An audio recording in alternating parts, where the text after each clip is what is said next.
tal? Bienvenidos. Yo soy Adriana Tirado. Yo soy Carolina Castillo.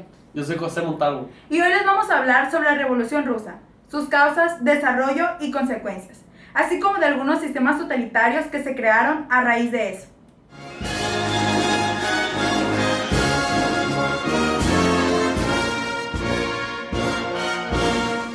Para iniciar, vamos a hablar de los sistemas totalitarios. Veamos el video.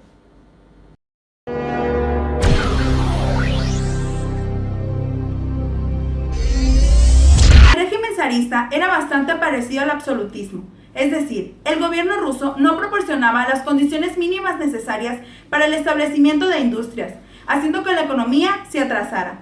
Los zares eran y se proclamaban autócratas, es decir, dueños de todo el poder político y económico.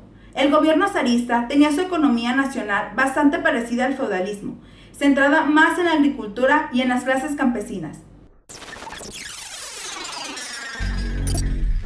Nazismo.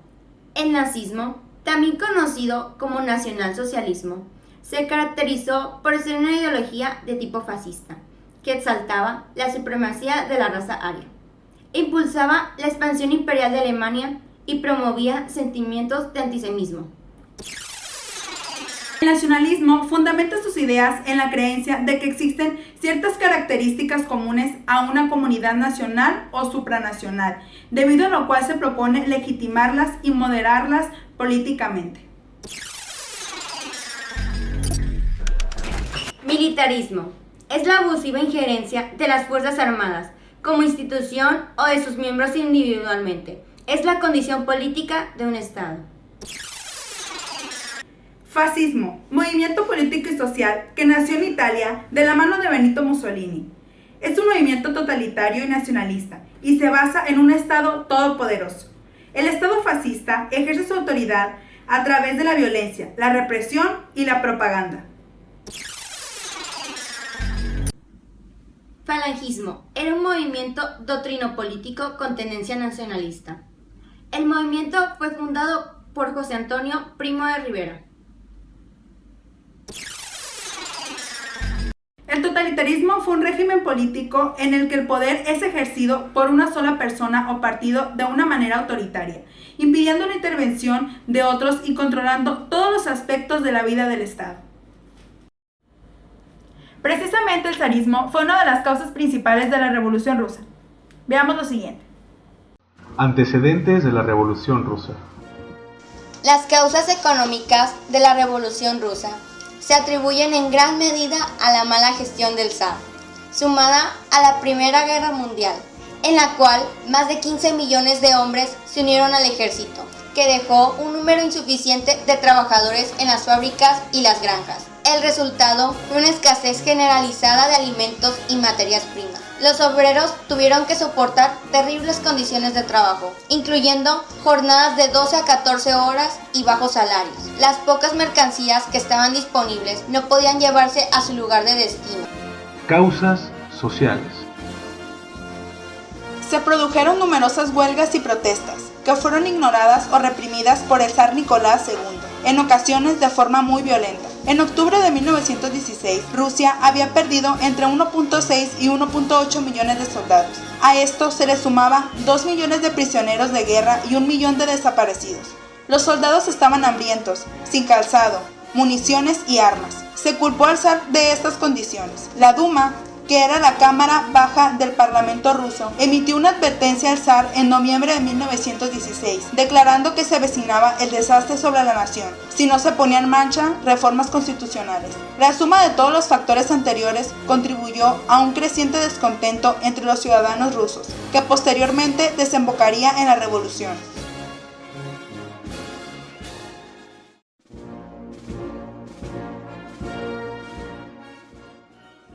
Primera etapa de la Revolución Rusa. El descontento del pueblo contra la monarquía era cada vez mayor. Los obreros empezaron a amotinarse por las condiciones en las que estaban y poco después se le unieron los soldados que abandonaban sus regimientos. Ante la presión del pueblo, Nicolás II se vio obligado a abdicar el poder el 15 de marzo de 1917. Entre los obreros, campesinos y soldados se organizó un consejo representativo de la clase trabajadora, denominada Soviet, resultando Alejandro Kerensky su primer presidente. El gobierno de Kerensky duró pocos meses, pues se hizo impopular a causa de haber intentado proseguir la guerra contra los alemanes y debido a que no había realizado ninguna reforma económica favorable al pueblo. Segunda etapa de la Revolución Rusa. Fue la verdadera Revolución Comunista Roja, dirigida por socialistas radicales, que constituían la mayoría llamados bolcheviques. Se trató de un movimiento popular que destruyó por completo el antiguo régimen de privilegios y desigualdades, es decir, que transformó el imperio autocrático y despótico de los zares en una república federal comunista, dirigida por la clase obrera que, desde 1923, dominase Unión de las Repúblicas Socialistas Soviéticas, URSS. Revolución bolchevique. Vladimir Ilich, mejor conocido como Lenin, fue la figura principal de esta revolución. Habiendo regresado de Rusia, después de un largo exilio en Suiza, comenzó por agitar a las masas de obreros, campesinos y soldados contra el gobierno provisional, mediante una activa y vigorosa propaganda bajo el lema "Todo el poder para los soviets", prometiéndoles asimismo paz, tierra y pan. Fue así como los ejércitos bolcheviques iniciaron el combate y consiguieron vencer a las tropas del gobierno en Petrogrado, viéndose Kerensky obligado a huir. Después de esto, Lenin fue proclamado como primer ministro de los soviets, convirtiéndose así en el gobernante de Rusia. Esta revolución triunfó el 25 de octubre del calendario ruso. Es por eso que se le conoce como la Revolución de Octubre. El nuevo gobierno de Lenin estuvo asesorado por una especie de gabinete ministerial, Consejo de Comisarios del Pueblo, y tuvo que hacer frente a una situación sumamente crítica, pero logró imponerse tras duras y sangrientas luchas. Meses después, el zar y su familia eran fusilados por orden del Soviet del Ural. La nueva República Soviética. Lenin procedió de una forma implacable contra los enemigos de la revolución, y contando con sus dos principales colaboradores, Trotsky y Stalin, transformó radicalmente el sistema político y económico de Rusia y estableció un gobierno comunista dirigido por la clase proletariada y bajo el sistema federal, denominado Unión de las Repúblicas Socialistas Soviéticas, URSS. El gobierno de la Rusia soviética está representado por el Consejo de los Comisarios del Pueblo, cuyos ministros o comisarios tienen a su cargo las diversas ramas de la administración pública. El jefe del Consejo es el primer ministro, que dirige la política internacional, gobierna en forma dictatorial y el jefe del Partido Comunista de Rusia. Los trabajadores eligen a sus representantes ante el Consejo General de los Soviets de toda Rusia. Objetivo de los URSS: implantar el régimen colectivo en la propiedad y en la explotación de la tierra, vigorizar y desarrollar extraordinariamente la industria soviética por medio de los planes quincenales, convertir a Rusia en una gran potencia militar, propagar la doctrina comunista por todo el mundo. Consecuencias de la Revolución Rusa. El derrumbe de la monarquía absoluta y autocrática de los zares, el establecimiento de un gobierno comunista en Rusia, el encubrimiento de Rusia a la categoría de gran potencia política, económica, científica y militar del mundo, y la formación en el mundo de dos bandos ideológicos, el del capitalismo y el del comunismo.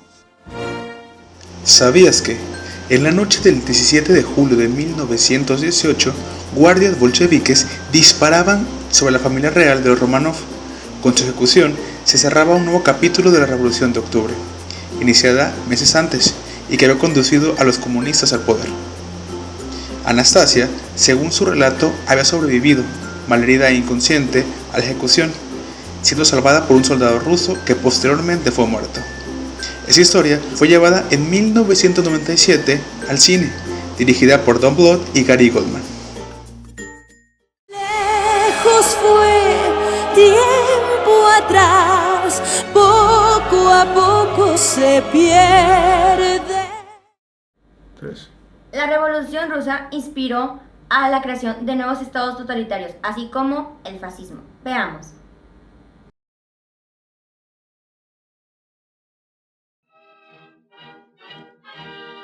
Ante la admiración despertada por el sistema ruso, en 1921 empezaron a aplicarse las mismas tácticas económicas de los comunistas, pero hacerlo sin orden provocó el caos que el gobierno no pudo contener. En ese momento hizo su aparición Benito Mussolini, quien había abandonado las filas de los socialistas. Dirigió el periódico El Popolo de Italia y organizó en Milán el primer grupo de antiguos combatientes o fascio di combatimiento.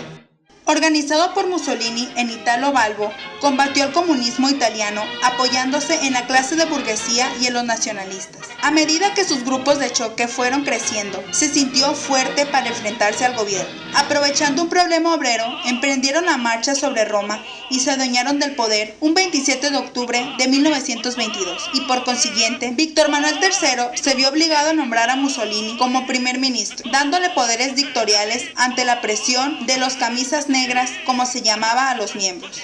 Mussolini desempeñó el poder ejecutivo como jefe de gobierno y tenía el Gran Consejo Fascista como consejero. Estableció la dictadura y el sistema totalitario, caracterizado por un acendrado nacionalismo. Combatió la lucha de clases creando corporaciones gremiales, lo que permitió controlar elecciones, ya que en cada corporación había un pequeño número fascista que superaba a sus oponentes. La libertad individual desapareció. Mussolini estableció el sindicalismo nacional, creando 3 clases de gremios: empleados, trabajadores manuales y obreros intelectuales. Solo los agremiados tenían derechos, pero nunca podían recurrir a la huelga. El fascismo basó el Estado corporativo en 2 instituciones: la Obra Nacional, posterior al trabajo, que proveía educación y asistencia física y moral a los trabajadores, y la Carta del Trabajo, que prohibía la lucha de clases y asociaba capital como el trabajo, reuniendo patrones y obreros en una sola corporación que reguló la producción, los salarios, los precios, etc.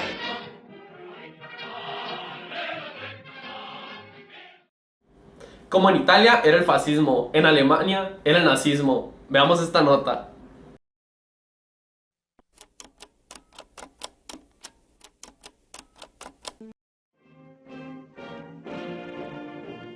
La situación de Alemania en 1932 era caótica. Los partidos políticos no daban ninguna solución a los problemas del pueblo. Esto propició que el Partido Nacional Socialista se hiciera del poder al mando de Hitler. A partir de 1933, la mayoría de la Cámara de Diputados era nazista de Hitler, lo que resultó que Hitler fuera nombrado canciller y más tarde el Führer. La nueva organización de Alemania recibió el nombre de Tercer Reich y fue simbolizada por una bandera roja con la cruz esvástica.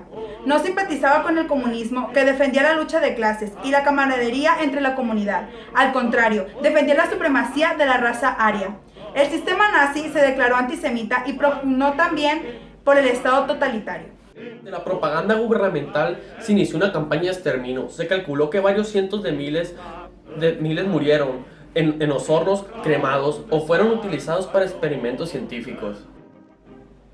Estableció seguro social a favor de los obreros, para hacerlos vivir en una atmósfera agradable, y esta organización se llamó Al Vigor de la Alegría.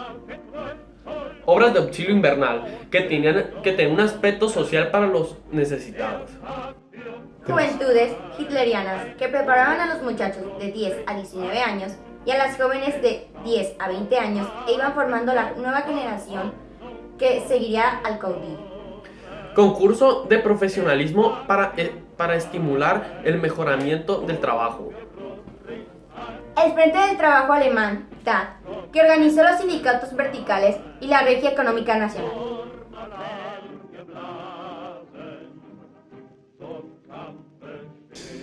El Estado totalitario dominó la economía nacional e hizo de Alemania un país autosuficiente para cubrir sus necesidades, creando el Estado proteccionista. El gobierno era el único patrón. Se coordinó la industria, la agricultura, por medio de corporaciones y precios oficiales. En el comercio exterior, Alemania utilizó el franco, que solo tenía valor dentro de la nación, por lo que los países extranjeros que recibían esta moneda como pagos de mercancía tenían que aceptar los productos germanos para hacerla valer. Otro que tuvo su auge fue el militarismo en Japón. Es uno de los más famosos. Veamos este video.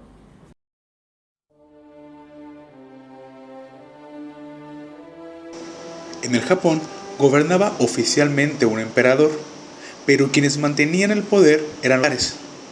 En el siglo XVI llegaron mercaderes ingleses y españoles, al igual que misioneros cristianos.